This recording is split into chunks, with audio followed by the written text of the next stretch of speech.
Chapter 4. How is the gold become dim? How is the most fine gold changed? The stones of the sanctuary are poured out in the top of every street. The precious sons of Zion, comparable to fine gold, how are they esteemed as earthen pitchers, the work of the hands of the potter? Even the sea monsters draw out the breast. They give suck to the young ones. The daughter of my people is become cruel, like the ostriches in the wilderness. The tongue of the sucking child cleaveth to the roof of his mouth for thirst. The young children ask bread, and no man breaketh it unto them. They that did feed delicately are desolate in the streets. They that were brought up in scarlet embrace dunghills.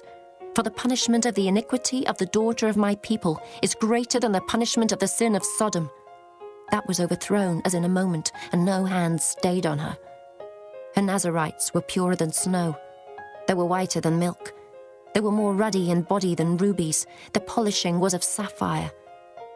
Their visage is blacker than a coal. They are not known in the streets. The skin cleaveth to their bones. It is withered. It is become like a stick. They that be slain with the sword are better than they that be slain with hunger. For these pine away, stricken through for want of the fruits of the field. The hands of the pitiful women have sodden their own children.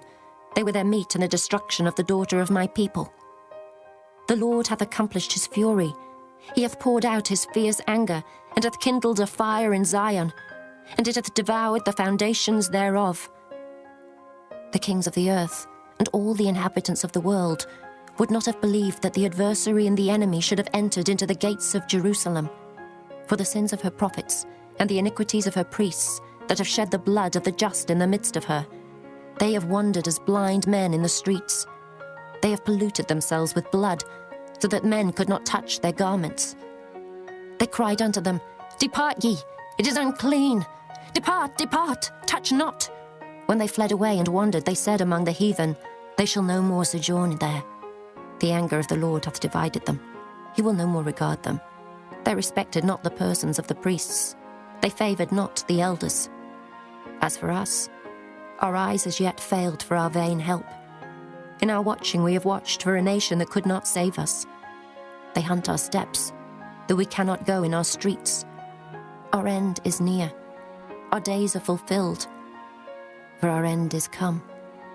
Our persecutors are swifter than the eagles of the heaven. They pursued us upon the mountains. They laid wait for us in the wilderness. The breath of our nostrils, the anointed of the Lord, was taken in their pits, of whom we said, Under his shadow we shall live among the heathen. Rejoice and be glad, O daughter of Edom, that dwellest in the land of Uz. The cup also shall pass through unto thee.